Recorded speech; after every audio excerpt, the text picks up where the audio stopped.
Oh, okay. Good morning. How we doing? My cup holder fell. Broke. Dak did? Well, you guys telling everybody up there, too. That was Jerry wanted to know. You're going to charge you to take it out of his check. Is that right? New check, part of the extension. David Moore, Dallas Morning News. You had a couple guys go to the tent yesterday in McQuamu and Schoonmaker. What's their status, and are they going to miss some time? Or Yeah, this is going to miss some time. He won't be ready today. Schoonmaker is he'll probably go Monday. And how much time will McQuamu miss? Do you know? Is there going to be? We'll learn as we go. So I don't see him going Monday. And also, Guyton had a sickness. Will he be worked back in today? No, he's not going to make it back today. It'll be Monday as well. Hope so. I mean, you're in mid-season form, David. Oh, my goodness. Since David started that, is anybody else not going to practice? Not that I'm aware of. Okay. We got a couple guys warming up. Kendrick's warm up, so but you know, I don't. There's a chance he probably won't go. So, yeah, we're looking at all those guys on your list, and we'll see what happens. Clarence Hill, Fort Worth Star-Telegram. Today, blue and white practice, not a scrimmage. What do you hope to get out of this today? Today's install. You know, it's install day. Second time for red zone. We got a goal line segment coming in.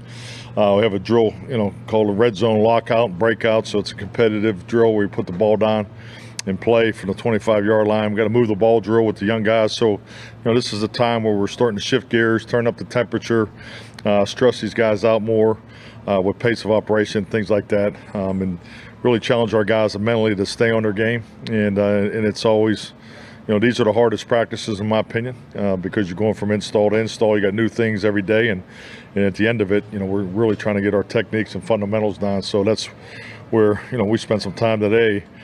Just as a team, I mean, that's where we gotta hit the target, you know, while we're here. So we're in a good spot. You know, if you look at from our evaluation, our internal data, but you know, but it is normal training camp. I just want to see us take a step, and particularly pad level and things like that, and especially going into the day off tomorrow. So, Mike, Todd Archer with ESPN. What can you expect from Brandon Aubrey? Go back to a year ago and really didn't know who he was, and now he has the type of season he has. What do you expect year two? Well, I think like anything, and this will be his test. You know, handling success. I mean, he had extremely successful year one. You know, he's created a standard here, and you know, we love our specialists. We think, you know, our trio is as good as any in the league. So, and that's such a big part of it. And the time that they spend together is critical.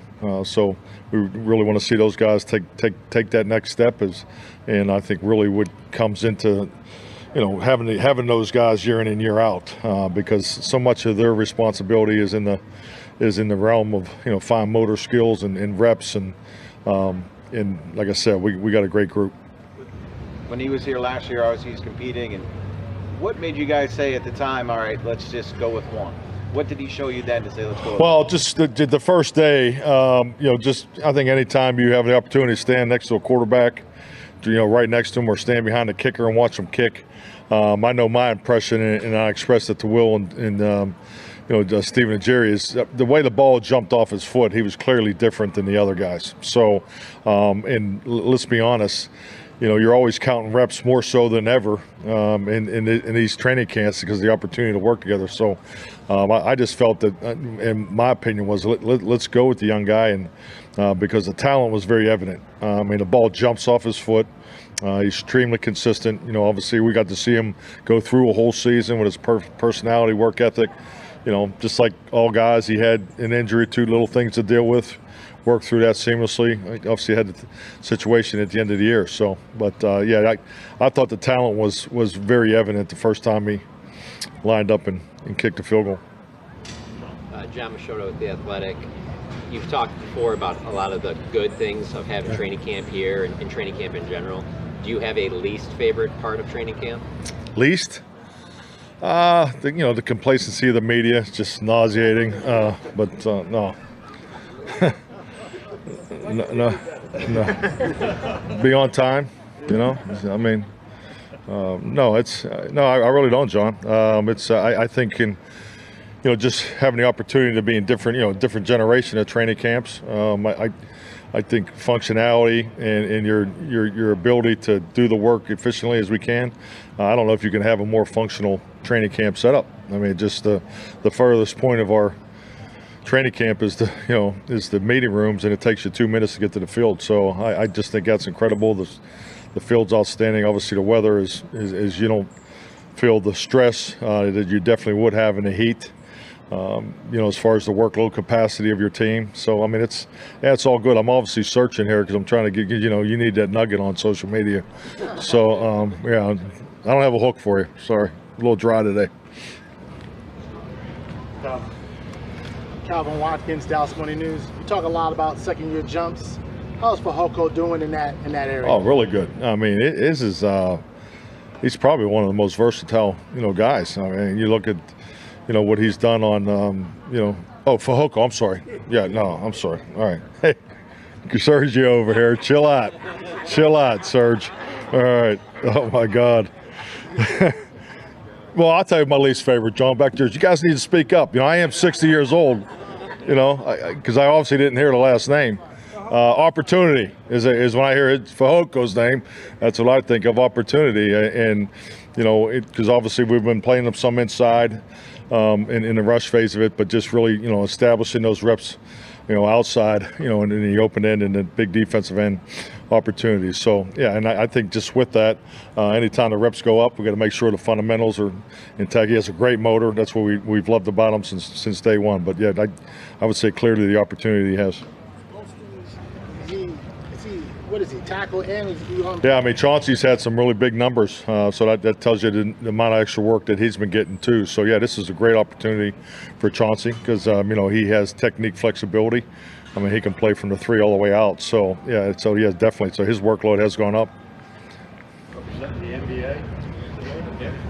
Nick Harris, DallasCowboys.com. John Stevens Jr., now that you've kind of seen him get integrated back on the field, he has 12 pounds of added weight that he said.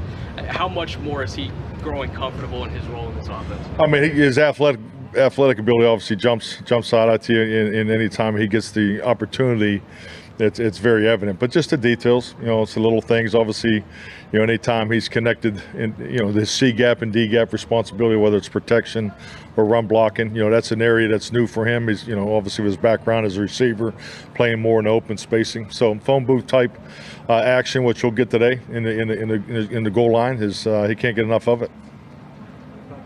Patrick Walker, DallasCowboys.com. We talk a lot about the young wide receivers, but can you talk about where Brandon Cooks is right now as far as your second year of the offense under you versus this time last year?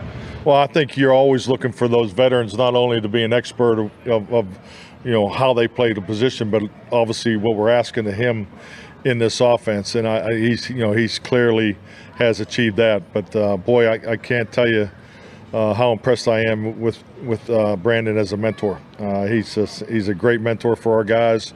They looked him father figure in a sense. He probably won't like that, but he's someone whose credibility has really grown since he arrived here last year. Mike Leslie, WFA. For Osa, big year for him, contract year. What have you seen from him so far in camp, and what do you expect from him? Osa being Osa, frankly. I mean, he's a guy that's going to do more than you're going to ask. So obviously had the injury in the spring, so it was smart coming back from that.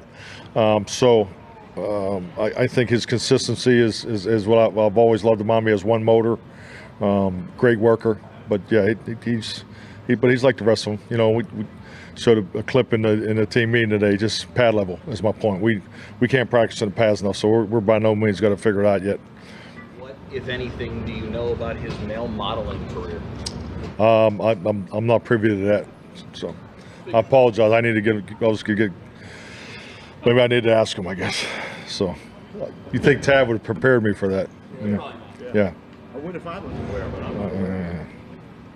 Quick follow-up, but keeping to the defensive line. Obviously, the 2 new signees just got here, but what did you see from Tony and Muhammad in their first day? Yeah, I like his energy. I think clearly. I mean, that's something that jumped out. I thought they both did a nice job because we really kind of wanted to see where they were as far as their workload. So that I like their numbers, frankly. I mean, for day one, let's be honest, you're always looking for that first impression, and I thought those guys showed good juice, but it's been one day. Yeah.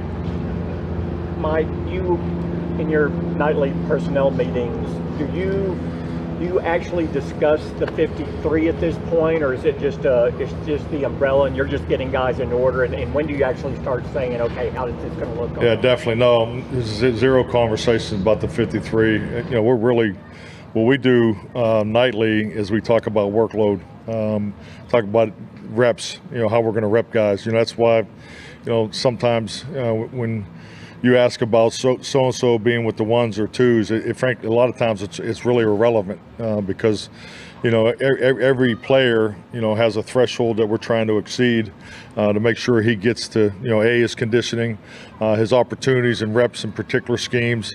You're obviously trying to hit the target through your individual combination and group drills as far as getting the technical part in the fundamentals. So that's really where we spend our time. We really haven't had one personnel meeting where you sit down and say, hey, talk through every guy. That'll come after the first game. Now, Jerry, Steven, and Will and I have had some conversations, and I have daily conversations with the coordinators. But yeah, that's not the way we do it. I really do want to you got to get through the install phase, and reps and workload capacity of each player is the focal point. With Micah, he was a little limited to look yesterday with the elbows. I mean, he gonna be okay today? He had good numbers yesterday. He hit his workload capacity. So but definitely he's got the elbow. He can talk more on that if if you guys obviously like. But he'll take a normal load today is what he's scheduled for. All right. Thank you.